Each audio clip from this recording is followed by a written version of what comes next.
오늘 마가복음 266절 맞습니다. 베드로가 그분을 붙잡고 몸을 붙잡았을까요? 뭐 팔을 붙잡았을까요?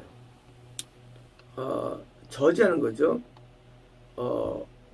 반하거나 반대하는 거예요.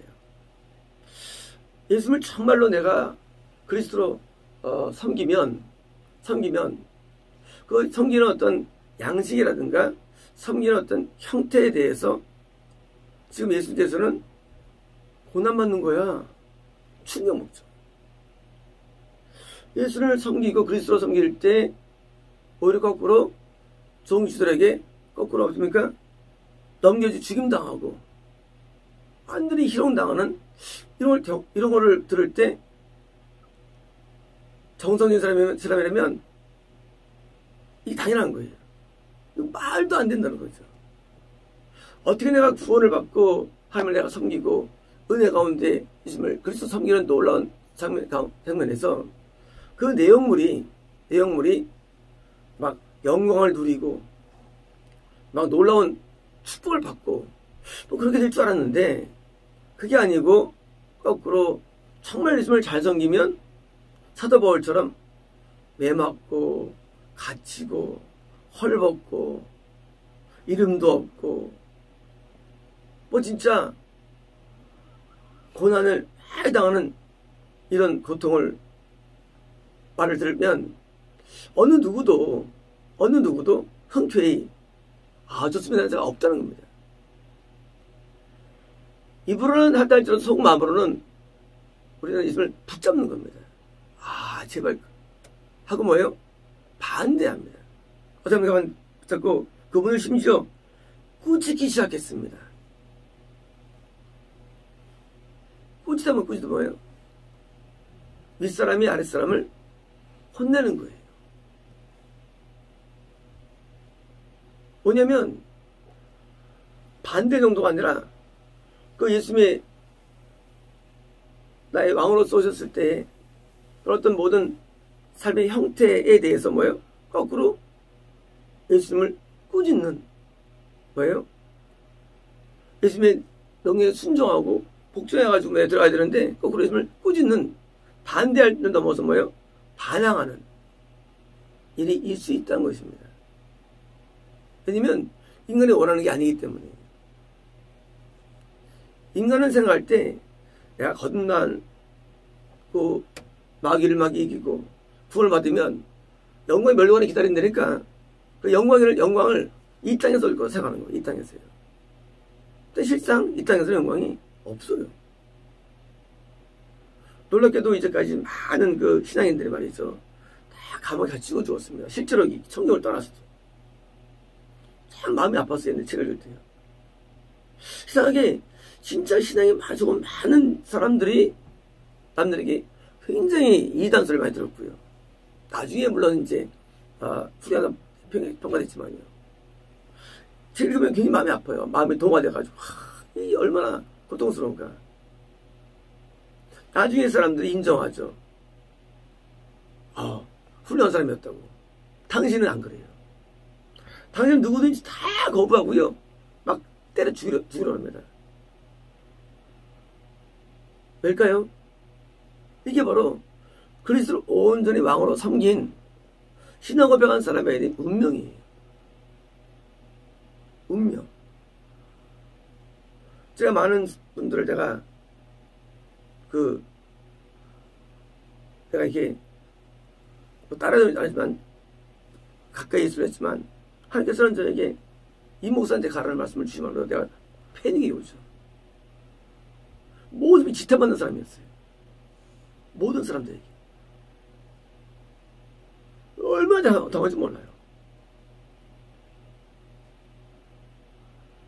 하나님께서는 눈이 우리가 다르다는 거예요. 누가 봐도 오대지하고 누가 봐도 아무것도 안 되고 정말로 고생 직사하게 하는 그분을 크게 보는 거예요. 평생 대리인 없이 살았습니다. 그때 거기서는 구원을 받게 된 거예요. 그럼 이걸 누가 믿겠어요? 이런 것들을요. 이걸 누가 믿겠냐고요. 당연히 뭐예요? 예수님을 꾸짖는 뭐예요? 예수님께 반대하는 게 나타날 수밖에 없는 거예요. 왜요? 납득이 안 되기 때문이에요.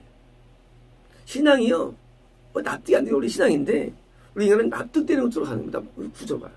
그러니까 갈등과 싸움이 있는 거예요. 말이 안 되는 거예요. 왜 참교회들이 부흥하지 못하고 옛날에 몇 년 전에 어떤 분이 큰 교회 갔다는 소리를 들었을 때 하나님 알아 봤으면 그때 몇 년 전에 네가 하나를 버렸다는 거예요. 하나를 버렸다 하시면서 그 자네 다니는 그 교회를 제게 보여주시는데 조그만 교회더라고요. 거기가 하나님께서 함께 있더라고요. 좀 물어봤어요. 지금 다니는 게 어떤 겁니까? 어디 말하더라고요. 악의 축인 교회죠. 대형 교회인데. 옛날 어떤 교회니까 옛날 다닐 때 10명이 안 모였, 몇 명 안 모였대요. 거기서 자기가 주로 11조를 들어냈더라고요. 그 운영됐더라고요. 이제 거기 나오면서 교회가 무너진 거예요. 그래서 목사를 물어보시고 목사 어디 계신 애들이 연락하시는데 지금 어디 기도원에서 계시다더라고요.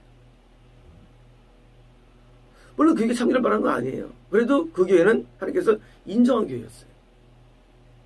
그런 교회는 다 망하는 거예요. 어떻게 다 망하고 뭐예요? 이상한 쓰레기들이 번성하는 거예요. 쓰레기들이. 하나님이 그냥 더러워서 볼 수 없는 데도 다 번성하는 거예요. 자, 지금 베드로가 생각할 때는 내가 있음을 나는 주님의 통치자입니다 하고 고백해가지고 나가면 구원받으면 그 삶의 양식이 예수님이 왕이니까 다윗왕이니까 태평성도 누리고 그걸 다 기억하는 거예요. 그러나 그렇지 않은 거예요. 수많은 환난과 핍박이 우리 기다리는 거예요. 사도 바울의 얘기만 생각하면 안 됩니다. 그건 우리 모든 자 이게 그것을 견디고 이기고 그를 참고 사는 겁니다. 왜? 그게 주님의 왕된 삶이에요. 왕되면 우리가 생각할 때는 우리가 영광을 누리는 상을 버리는 겁니다. 인정받지 못하고 모욕을 받으면서 그리고 많이 핍박을 받으면서 그리고 바울처럼 많은 시련을 겪으면서 고난 가운데 사는 게 이게 신자의 삶이에요. 많은 고난을 겪으면서 살아갑니다. 그래서 당연히 세상 욕망을 가질 수 없죠. 어제부터 이 시간에 이제 요셉 얘기를 하면서 요셉이 이제 첫째 아들을 할 때야 그가 이제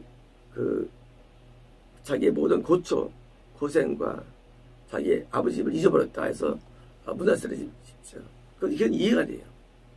둘째를 입는데 학대의 땅에서 내가 이제 하나님의 돈 받았다는 게 나오죠. 그래서 학대의 땅이라는 게 이해가 되잖아요. 에브라임 이름 지을 때. 그 말씀을 드렸죠. 요셉이 결혼이 당시 온이 이제 그 당시 애굽의 수도였습니다. 온의 제사장 보디베라죠. 그게 딸이에요. 자 이제 요셉은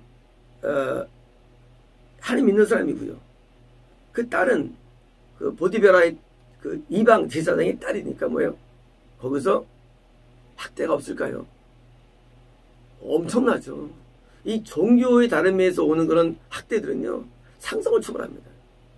더 나아가서 요셉은요 70년밖에 안 되는 조금 소수민족도 그냥 어떠한 진짜 아주 그런 민족의 한 일원에 불과한 사람이에요. 출신이. 당시에는 핵 족속이 이걸 점령했고요. 애굽인이 높은 신분의 국가 민족이었어요. 인간 취급을 안 당하는 거예요. 요셉이 부인한테. 학대의 땅. 이게 뭐예요? 요셉이 총리가 된 다음에도 거쳐야 할 뭐예요? 일이에도요. 우리 하나 앞에 막 축복을 막 받고 은혜를 받으면 남들에게 번지가 되는 게 아니라 총리도 목적이 그것도 뭐예요?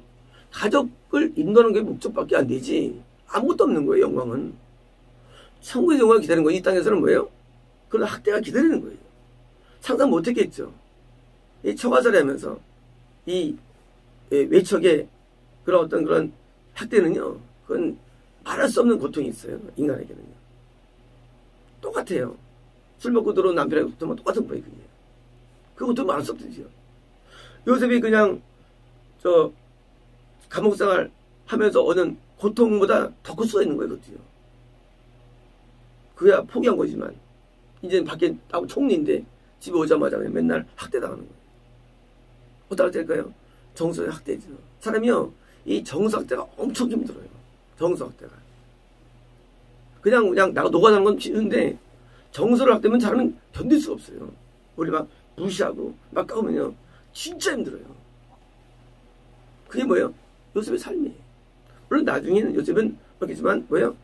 우리가 성령이 안 나와서 그렇죠. 예수 믿으면 뭐 잘 된다라든가 예수 믿으면 뭐 어떻다는 것은 전부 다 뭐예요?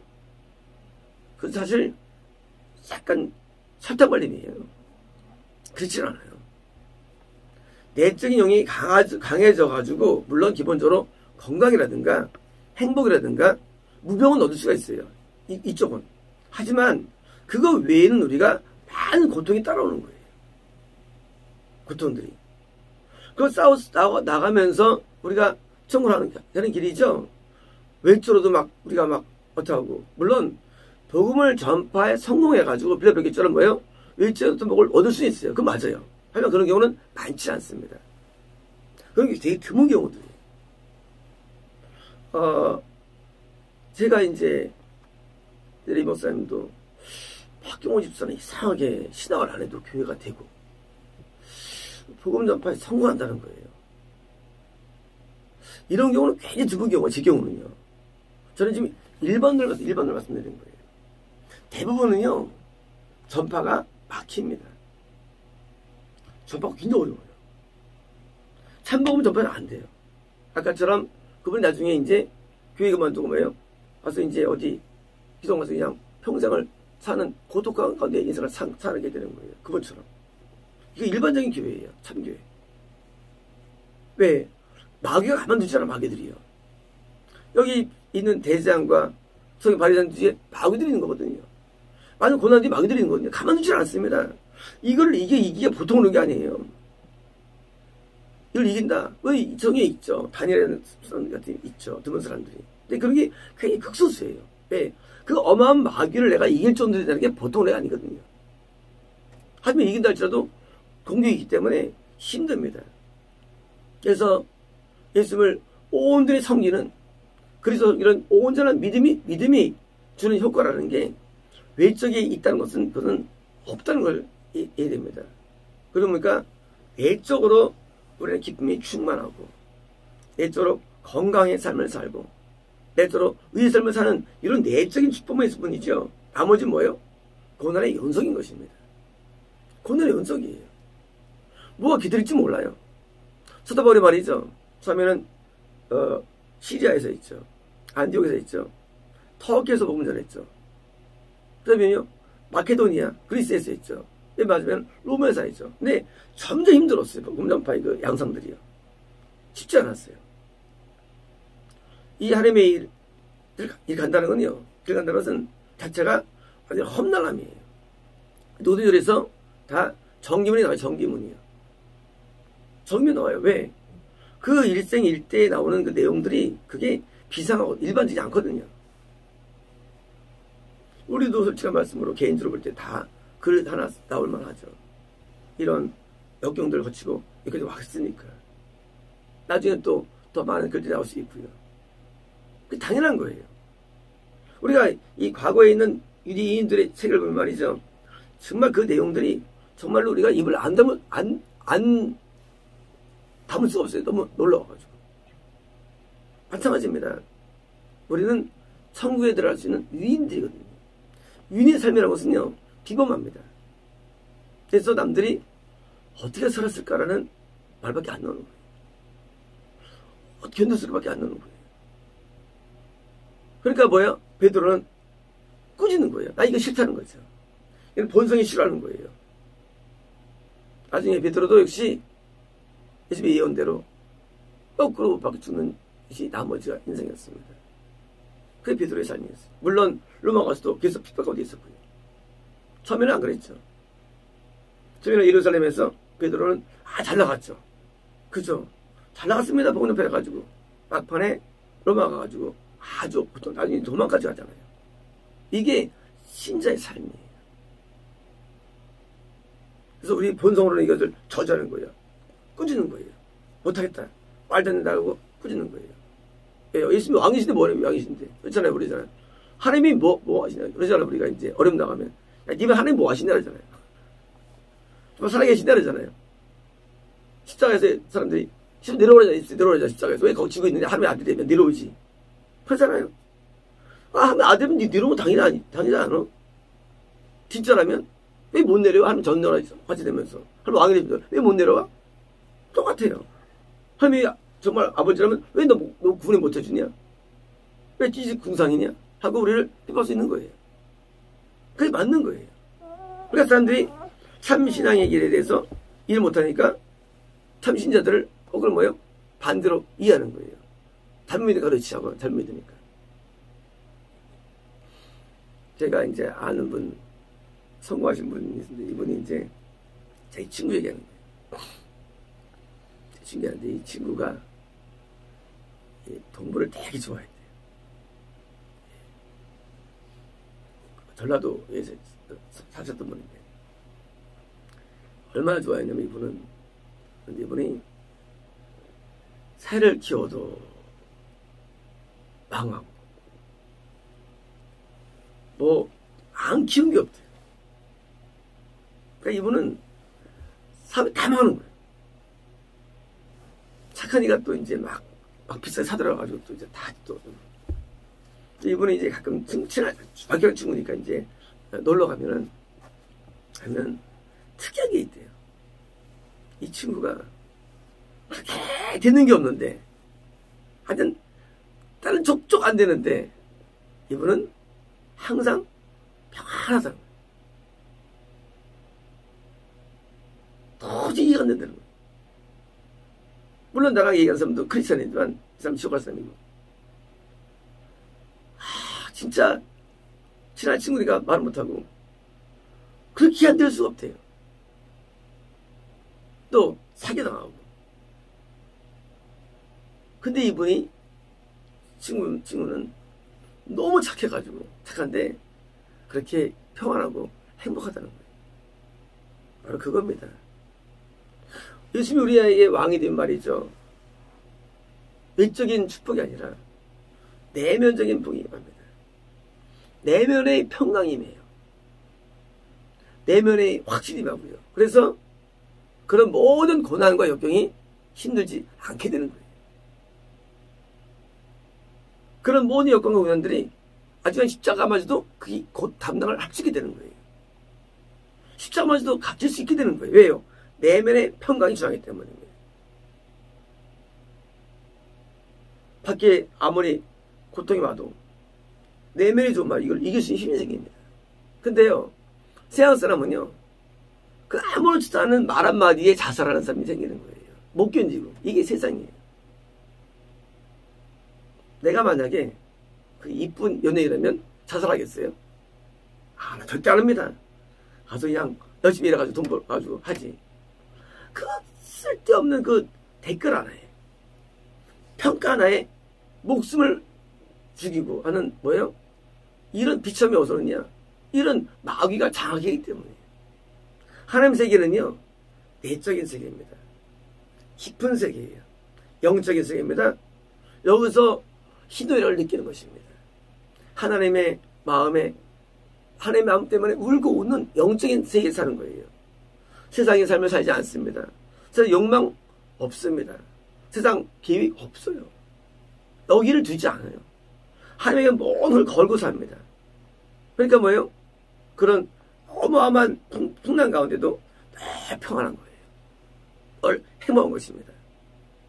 이제 베드로는 이제 잘못해가지고 예수님께서 이제 혼나는데 그 다음 말씀이 무서운 말씀이에요. 언제나 예수님께서 치사할 때 이제 혼나는데 이런 혼남이 우리에게도 있습니다. 그래서 예수님을 따라갈 때는 현상 때문에 우리는 그걸 잘못 이해해서 어느 현상에서 혼나는데 그 말씀 기다립니다. 마치겠습니다.